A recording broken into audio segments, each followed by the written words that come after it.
ଶ୍ରୀମନ୍ଦିର ପରିକ୍ରମା ପ୍ରକଳ୍ପ ଉଦ୍ଘାଟନ ବେଳେ ଭକ୍ତମାନେ ଦେଇଥିବା ଅର୍ପଣ ଚାଉଳର ମାନ ପରୀକ୍ଷା କରାଯାଇଛି। ଏହା ଯଦିଓ ମଣିଷ ଖାଦ୍ୟ ଉପଯୋଗୀ, ତେବେ ଏହା ବି କ୍ୟାଟେଗୋରୀରେ ଆସୁଥିବା ମାନ ଯାଞ୍ଚକାରୀଙ୍କ ସୂତ୍ରରୁ ସୂଚନା ମିଳିଛି। ତେଣୁ ନିଷ୍ପତ୍ତି ଅନୁସାରେ ଏହି ଚାଉଳକୁ ନିଲାମ କରାଯାଇ ତାହାର ବିକ୍ରିଲବ୍ଧ ଅର୍ଥକୁ ମନ୍ଦିରକୁ ଦାନ କରାଯିବ ବୋଲି ଜିଲ୍ଲାପାଳ ସିଦ୍ଧାର୍ଥ ଶଙ୍କର ସ୍ୱାଇଁ ଗଣମାଧ୍ୟମ ପ୍ରତିନିଧିଙ୍କୁ ସୂଚନା ଦେଇଛନ୍ତି। ଏହି ପ୍ରକ୍ରିୟା ଖୁବ୍ ଶୀଘ୍ର ଆରମ୍ଭ ହେବ, କାରଣ ଅଧିକ ଦିନ ରହିଲେ ଚାଉଳର ମାନରେ ପ୍ରଭାବ ପଡ଼ିବ। ତେଣୁ ଆବଶ୍ୟକୀୟ ପ୍ରକ୍ରିୟା ପାଇଁ ଯୋଗାଣ ଅଧିକାରୀଙ୍କୁ ନିର୍ଦ୍ଦେଶ ଦିଆଯାଇଛି ବୋଲି ଜିଲ୍ଲାପାଳ ସୂଚନା ଦେଇଛନ୍ତି। अर्पण चाउल आपण बहु मात्रा रे हमर परिक्रमा प्रकल्प बेले भक्त माने मंदिर माने हमर मंदिर उद्देश्य रे अर्पण चाउल विभिन्न स्थान रु आस्थिला एवं जेहेतु कंजम्पशन टी जो रेट रे आशा कराउतला हेई पारनता आपण विगत दिन रे आपण भी सुवार महासुवार निजोग रु भी स्पष्टीकरण आस्थिला जे हमर जहाँ अर्पण चाउल बाकी स्टॉक रे अछि से महाप्रसाद पय जहाँ योग्य थिला से ताकू व्यवहार करिथिले एवं बाकी जहाँ से देखिकी वेरीफाई करथिले कि एवं सेटा व्यवहार उपयोगी नुहे। तो सही दिगरे एक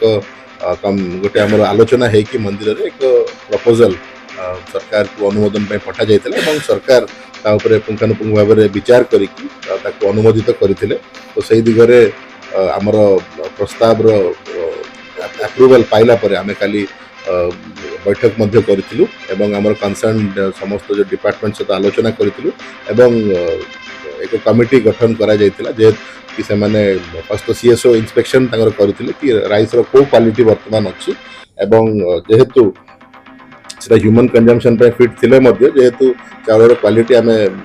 आगामी दिन रे आउरी मानटी समय सहित कमी कमी जीव सेटा आमे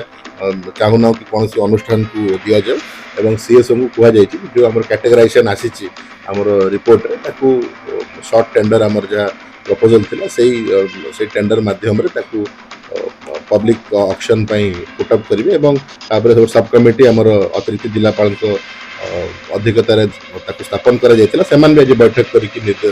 सेमाने धार्य करिसंती एवं सिविल सप्लाई आम अफसर को ऑथराइज करा जायछि कि से टेंडर प्रक्रिया टाकू इमिडिएटली करिवे एवं हम आशा करूछु कि लिमिटेड 3-4 दिन समय देखि स्पॉट रे से आसीबो तार गोटे बेस प्राइस रखा जायछि एज पर रिकमेंडेशन एवं तत्सहित आम आशा करूछु कि आफ्टर टेंडर 15 डेज समय रे से ऑक्शन रो जहाँ भी प्राइस आसीबो समस्त आमर जेहेतु सेरा मंदिर उद्देश्य दिया जायतिला समस्त राशि को मंदिर प्रशासन पाखे डिपोजिट करा ना आम जमी कहली तार गोटे ऑक्शन प्रोसेस हम जो जी भी इंटरेस्टेड थे मिलर्स हो कि जी भी अच्छा से आसिक स्पॉट वेरिफिकेशन करेंगे सेटा आमर जहाँ तार क्वालिटी धार्य से भी पब्लिकली आमर नोटिस रे जना जिवो एवं तार बेस प्राइस मध्य पर क्विंटल जना जिवो से आसिक स्पॉट रे वेरीफाई करेंगे एंड तापर आम गोटे अराउंड 15 डेज तांको समय देबु जे मान भी धार्य करेंगे 15 डेज लिफ्टिंग समय।